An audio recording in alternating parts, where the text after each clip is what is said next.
Get to our top story. President Trump facing criticism from Democrats and from several Republicans this morning after questioning the number of deaths attributed to Hurricane Maria in Puerto Rico last year.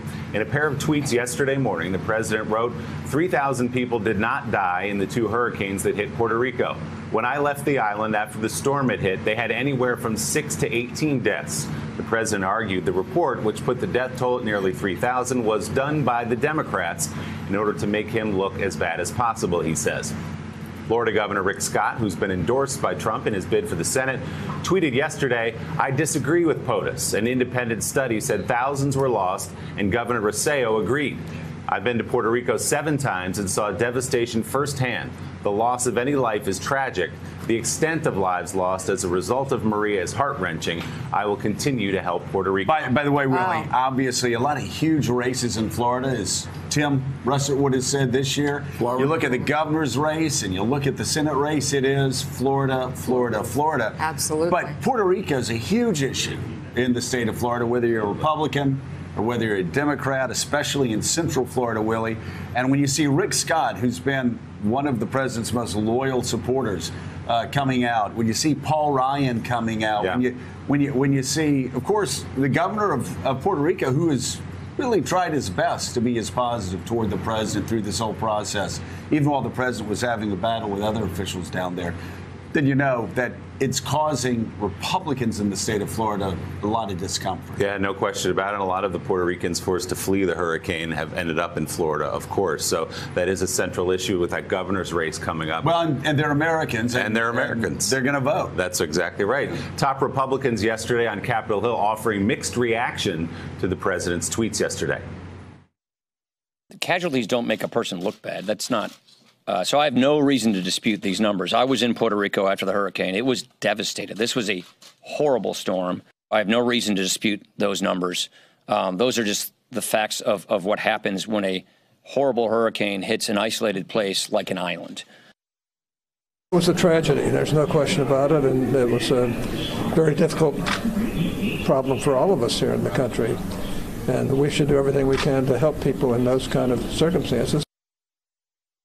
I would hope he's not saying that Democrats are to blame for the death toll, but there has been almost like a rush to try to make a Katrina moment for the president, to say that was really toxic for President Bush, that how he handled the storm. And so let's see if we can do that to President Trump as well. I really don't know the number of deaths, but it was certainly more than 16, whatever the initial reports were. There's a big difference between 16 and 3,000. I don't know who picked the number 3,000. I don't know how they arrived at the information. I'd like to know more. The White House press office put out a statement following the president's tweet. It reads in part, as the president said, every death from Hurricane Maria is a horror. President Trump was responding to the liberal media and the San Juan mayor, who sadly have tried to exploit the devastation by pushing out a constant stream of misinformation and false accusations. But Willie, this was a study, actually. George Washington University. A GW study that actually Rick Scott and other Florida officials agree with. That Rick Scott said thousands of deaths from the storm. Yeah, and that was an independent study conducted by George Washington University, and unclear exactly, at least, why the president wants to dredge up, which was a story that was horrible for the people of Puerto Rico, quite obviously, and not a good one for the president himself either. Well, it goes back to the central theme of this presidency. It is all about Donald Trump. No matter how many people have died, no matter how many people and families have been affected by a horrific tragedy, he brings it back to how it makes him feel. And that's very sad. It's a very sad moment for our country. You know, Mike, Republicans have an uphill battle for this fall. I think? Yes. The president's approval numbers are back down into the 30s. We've now got a double-digit congressional ballot test. Intensity's up there. And every day, Republicans on Capitol Hill, at least the ones that I'm talking to, other people that are helping in campaigns, are just saying, we just wish he would stay out of the way. Like, those Florida races are tough. You get the president tweeting something like this in the morning because he's upset. I know people say his tweets don't matter. I've stopped reading most of them. But if you're a Republican trying to get elected, especially in the state of Florida, the president's just puts you behind the 8 ball for the entire news cycle. Well, let's say you're a Republican running in the state of Mississippi. You've got a pretty good economy. Unemployment is down. the future looks even more brighter than today does. And all of a sudden, the President of the United States proves once again that he's a very small man. Yeah.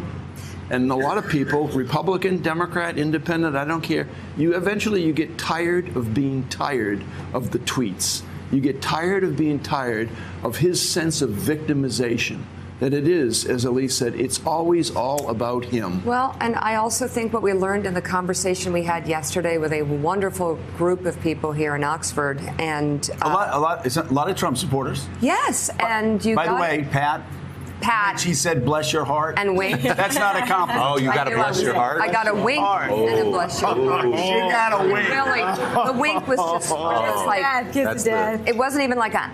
It was one of those little. The wink is the knife twisted after it's been inserted. Chills down my spine. I loved Pat. I said, actually. Mika, you're a Yankee. That's not a compliment. No, but you get a real sense that the center of this presidency is what you said, but also on the truth being so devalued that everything is in question. Former Vice President Joe Biden also weighed in on the president's claim of the death toll in Puerto Rico as a result of hurricanes during a speech in Washington that was on the topic of labor and the economy. Biden, who is reportedly mulling a run for the presidency in 2020, mocked Trump for his comments.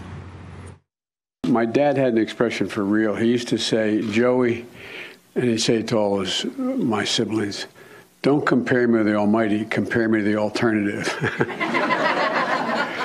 I guess that's the only reason I'm looking okay these days, the alternative. But and by the way, there are no problems in America. Everybody's doing well. Things are fair and decent, and no one died in Puerto Rico. Yeah. So Eddie, again, we're talking about Puerto Rico this morning. It mattered. Obviously, it's going to be mattering in the state of Florida. Right now, though, there's a hurricane that's crashing on shore in North Carolina. That's what a lot of people are concerned about. And we think back to past hurricanes. Right. The failure of George H.W. Bush with Andrew in South Florida. It cost him dearly.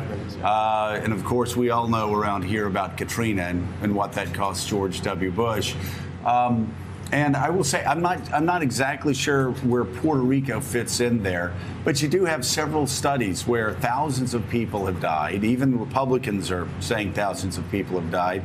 Just seems to me somebody could get to the president and say, if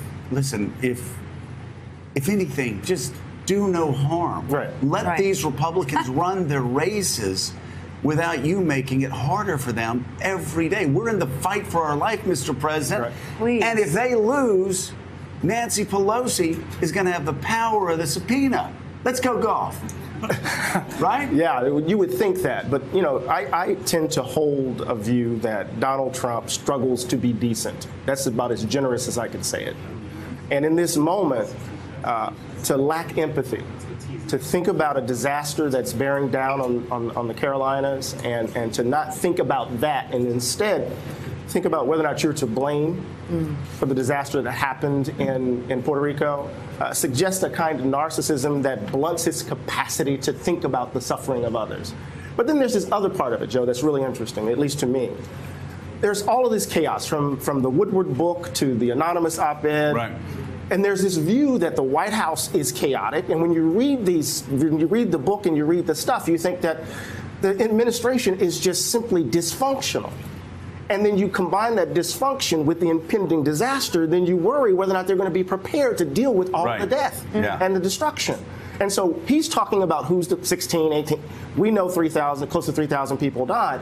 I'm worried, as General Honore and others, whether or not they're going to be prepared to deal with this disaster. Are they going to prepare for what's in front of them? And what this is a lot like, Mika, is like, for instance, the entire question over Russia and collusion. I think actually the president has finally cracked the code after a year and a half, because he could never, if you ever talked about Russian interference in the election, he would say no collusion and there was no such thing. Now, and most of his top aides were terribly frustrated and said, two things can be true at the same time. You could have legitimately won the presidency, But Russia could have tried to interfere in the election, right? And he's never been able to figure out. Same thing with Puerto Rico. You can't have 2,000 or 3,000 deaths without him taking it as some personal failure on his front.